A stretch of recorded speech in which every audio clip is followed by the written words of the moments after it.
Hey everybody, what's up? So when I initially started talking to a couple people about starting up the channel, I got asked to explain the book Neuromancer, which is actually a cyberpunk novel. Now I will be talking about it in detail in another episode. I'm going to take a couple of different cyberpunk novels, in particular, why did I get into cyberpunk?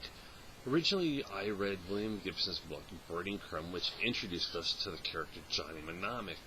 Now, Johnny did have a later full movie and a book adaptation, which I'm not a big fan of that book, because overall I felt that the short story was better, and the movie's pretty good. While it's not everybody's cup of tea, it is a good cyberpunk movie. Now, my friend Vampire Mike, the Sega Universe, is a big cyberpunk fan. I'll leave a link to one of his videos below. My other introduction to cyberpunk was a mix of cyberpunk and fantasy in a book series called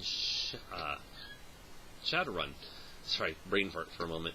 Shadowrun basically was high fantasy mixed with cyberpunk. Basically, elves, orcs, trolls, you name it, came into the world through an event. And it does kind of mirror Gibson's work in the fact that deckers exist, people can plug into the matrix, the net, whatever you want to call it, and kind of like neural transmitters. The closest I can think of, like movie-wise, or if you have never seen Johnny Mnemonic, would be the Matrix, where they have the things in their necks that let them plug in. And they have ice, which is basically security, but in Shadowrun, ice can take different forms. One of the other things is mega corporations and a lot of cyberpunk are there, and particularly in Shadowrun. Basically, these corporations hire the runners, who will extract people, who get information. They help with wars between these companies.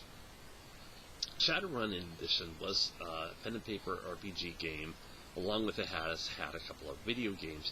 I never played the video games or the pen and paper game. Really didn't have that ability at that time, so the books really were my gateway into that world. Later on, I have read The Sprawl by Gibson. I've also been reading the Bridge trilogy, and I got explained, like I said, explained Neuromancer, which is a really interesting book. I have started reading Snow Crash, which I know a lot of science fiction fans have probably read by now. So, cyberpunk is really, if you're into sci-fi and that Matrix X field, study, like from the films, it is a really great topic. One of the things about Shadowrun that people don't like I said, is not only the fantasy aspect, but probably because it borrows from Gibson's work. But overall, it is what it is, and cyberpunk is just another genre, because if you look at, there's also diesel punk, there's, I'm trying to think of the name of it, I should have looked it up, where basically, kind of like think the Doctor of Alan Monroe, where he creates animal-human hybrids. Was it biopunk or something like that? Like I said, I should have looked it up. So there are a lot of different genres. Steampunk is also a favorite of mine.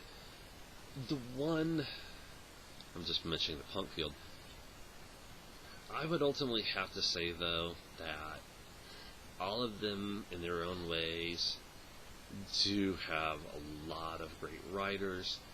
And in a future episode, I will be talking about one of my favorite steampunk writers. But that's enough for right now. So let's go ahead. We'll spend a couple episodes talking about cyberpunk. Neuromancer will be one of them. I also did pick up a book called Down and Out in the Magic Kingdom, which is a cyberpunk version look at someone who lives in Disney. So yes, we will definitely be talking about Disney World in that aspect. It's going to be a fun run. It really will be. Overall, though, please keep an eye out. And if you want to see me talk about more cyberpunk in the future, let me know below. Talk to y'all later. Take care.